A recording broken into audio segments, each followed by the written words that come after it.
Assalamualaikum warahmatullahi wabarakatuh. Selamat pagi teman-teman semuanya. Terima kasih kami ucapkan kepada teman-teman yang telah menyempatkan hadir untuk mengikuti rutinitas kita, yaitu melaksanakan perkuliahan. Saya juga mengucapkan terima kasih kepada Bapak Ricardo selaku dosen pengampu mata kuliah pendekatan pelayanan kelompok yang juga telah hadir di hadapan kita semua. Semoga kita semua dalam keadaan sehat dan terus semangat untuk mengikuti perkuliahan ini dari awal sampai akhir. Baik, kami dari kelompok 4 pada pertemuan kali ini kita akan membahas tentang hakikat dari pimpinan kelompok dan juga anggota kelompok. Adapun pembahasan ataupun poin-poin materi kita pada hari ini yaitu yang pertama yaitu pengertian pimpinan kelompok dan anggota kelompok, kemudian kekuatan dan kelebihan yang harus dimiliki oleh pimpinan kelompok, kemudian juga ada cara membentuk kelompok, kemudian yang keempat ada gaya kepemimpinan pimpinan kelompok, bentuk komunikasi dalam kelompok, kemudian keterampilan yang harus dimiliki oleh pimpinan kelompok. Baik, kita masuk kepada pembahasan materi yang pertama yaitu tentang pengertian pimpinan kelompok dan anggota kelompok. Dalam konteks konseling, pimpinan kelompok atau PK adalah orang yang memfasilitasi dan menjalankan ataupun mengarahkan jalannya sesi konseling kelompok.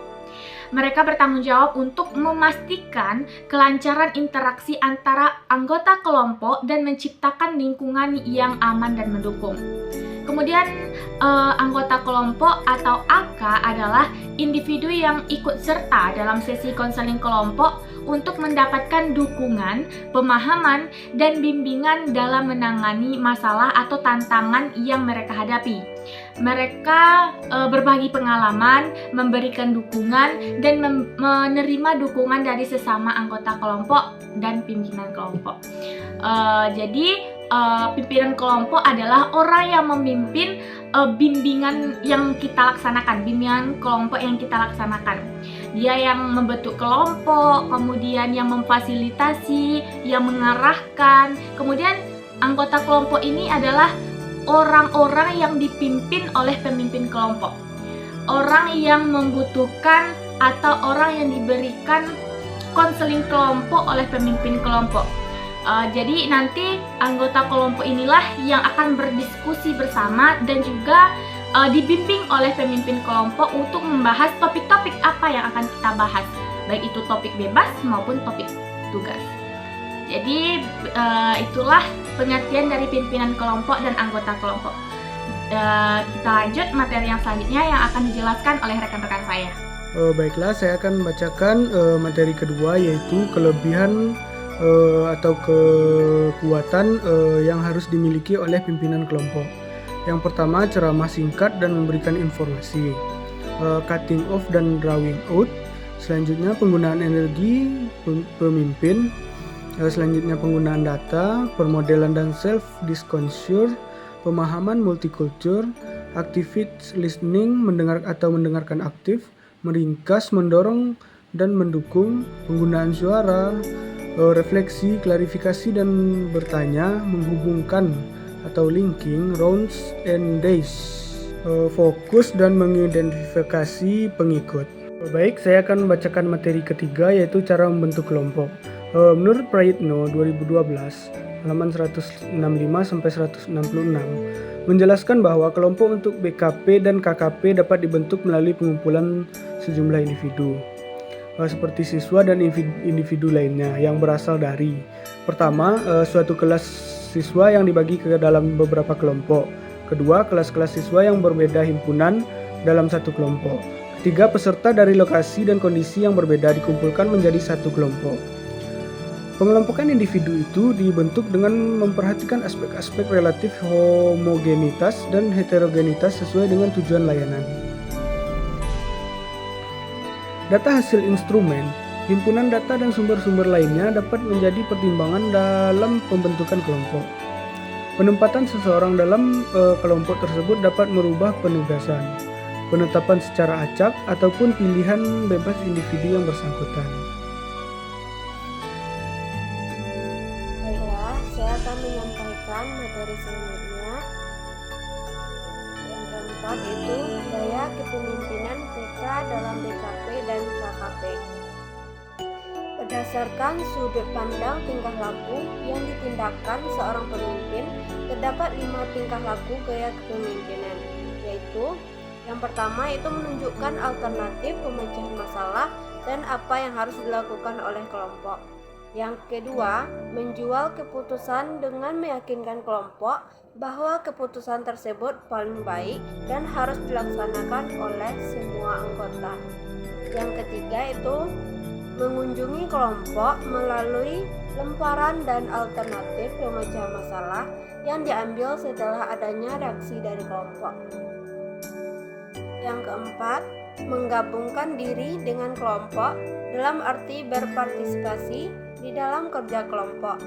Yang kelima, menyerahkan pada kelompok kekuasaan untuk mengambil keputusan tertentu dan mengakui keputusan tertentu. Selain cara-cara tersebut, kepemimpinan dari sudut pandang ke depan atau orientasi, terdapat 2 gaya kepemimpinan, yaitu yang pertama berorientasi pada pencapaian tujuan walaupun suasana kerja tegang. Yang kedua itu berorientasi pada pemeliharaan suasana kerja yang akrab walaupun tujuannya mungkin tidak tercapai sepenuhnya. Dari yang kelima yaitu bentuk komunikasi dalam kelompok. Jalaluddin Rahmat tahun 1994 menjelaskan bahwa bentuk komunikasi dapat dibedakan menjadi 2 klasifikasi, yaitu 1. Kelompok deskriptif. Para ahli komunikasi kelompok menunjukkan 2 kategori kelompok yang besar, yaitu 1. Kelompok tugas. Dalam kelompok tugas, kelompok melewati 4 tahap, yaitu orientasi, konflik, pemunculan, dan peneguhan. Yang kedua, kelompok penemuan. Pada tahun 1960-an, para peneliti menemukan kelompok pertemuan untuk mengembangkan diri dan membantu pertumbuhan diri. Yang kedua yaitu komunikasi kelompok perspektif. Komunikasi kelompok dapat dipergunakan untuk menyelesaikan tugas, memecahkan masalah, membuat keputusan, atau melahirkan gagasan kreatif, membantu pertumbuhan kepribadian setiap anggota kelompok. Materi yang keenam, keterampilan yang harus dimiliki oleh pemimpin kelompok dalam BKP dan KKP. Yang pertama, kehendak mempelajari dan usaha untuk mengenal dan mempelajari dinamika kelompok, fungsi-fungsi konselor, dan hubungan yang baik antar orang-orang di dalam suatu kelompok. Yang kedua, kesediaan menerima orang lain, yaitu orang-orang yang menjadi anggota kelompok tanpa pamrih pribadi. Yang ketiga, kehendak untuk dapat didekati dan membantu tumbuhnya hubungan yang baik antar anggota kelompok. Yang keempat, kesediaan menerima berbagai pandangan dan sikap yang berbeda, yang barangkali sangat berlawanan dengan pandangan pemimpin kelompok atau konselor. Yang kelima, pemusatan perhatian terhadap suasana perasaan dan sikap seluruh anggota kelompok dan konselor sendiri. Yang keenam, penimbulan dan pemeliharaan hubungan yang baik antar anggota kelompok. Yang ketujuh, pengarahan yang teguh demi tercapainya tujuan bersama yang telah ditetapkan.